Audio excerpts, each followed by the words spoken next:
Hello, my name is Barbara Katzenberg, and I am a town meeting member from Precinct 2.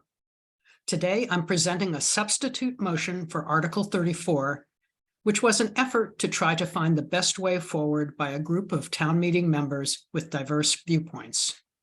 The group is Catherine Colburn, Pam Hoffman, Lynn Jensen, Steve Kaufman, Al Levine, Jay Luker, Tina McBride, Bridger McGaw, Don McKenna, Tom Scheipel, Deborah Strad, Ruth Thomas, and me.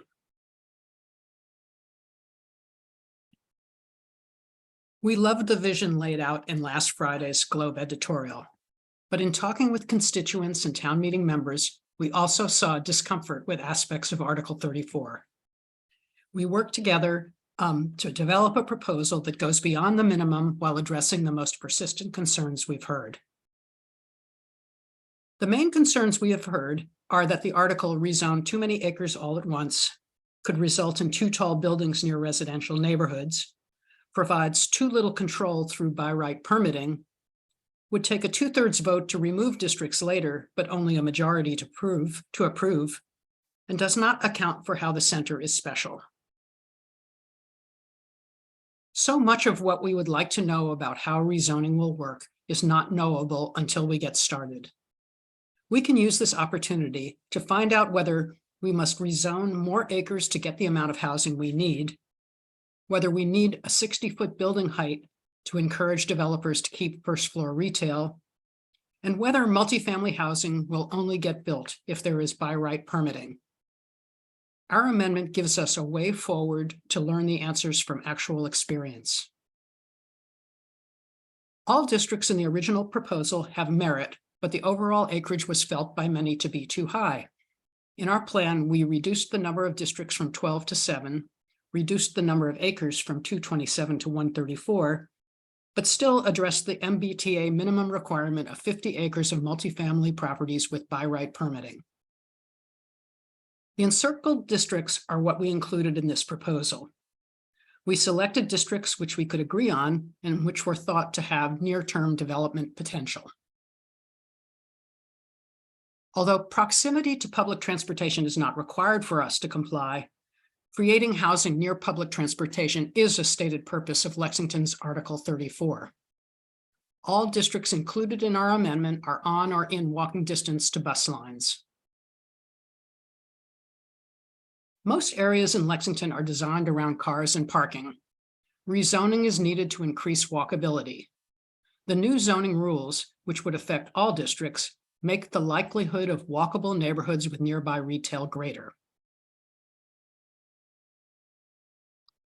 We agree that all of the districts in Article 34 should be developed with multifamily housing. We hope the ones we chose will result in development soon. After meeting the state's requirements in this town meeting, we can immediately turn our attention to bringing along other districts such as Lexington Center. One of the comments we heard most frequently was that people worried about the prospect of tall buildings too close to residential neighborhoods. This picture depicts a 40-foot house, which is the height limit in a residential district, adjacent to a 60-foot building in a commercial zone. And most houses are much smaller than that. A height buffer area creates a distance between commercial and residential properties. We propose a height buffer area of 100 feet, where there would be a 52-foot limit on building height. A number of parcels in the Bedford, Reed, East Lexington, and Concord-Waltham districts would be affected. Article 34's allowable height of 60 feet is intended to address the risk that we will lose retail if extra stories are not allowed. Creating a height buffer area, which affects only some properties, will allow us to learn if it is still possible to retain retail when buildings are limited to 4 stories. We agree bringing multifamily housing to the center is needed. We heard differing opinions of what it should be like. We believe enthusiasm exists to quickly return to creating center-specific zoning that will reconcile the desire to control the center's look and feel and the need to not discourage development through overly restrictive zoning rules. By right is part of the state law and as such is required in 5 of our districts. East Lexington and Bedford Reed include commercial areas close to nearby neighbors. Special permitting could help minimize the impact of that proximity. By right permitting intends to address a common roadblock in the development of multifamily housing. We hope special permitting doesn't impede development. Developing detailed regulations for multifamily housing will make both by right and special permitting more predictable. We can learn from having a mix of permitting types. What we know is that no proposal will be perfect. Spending more time trying to predict outcomes will not help us learn what we need to know.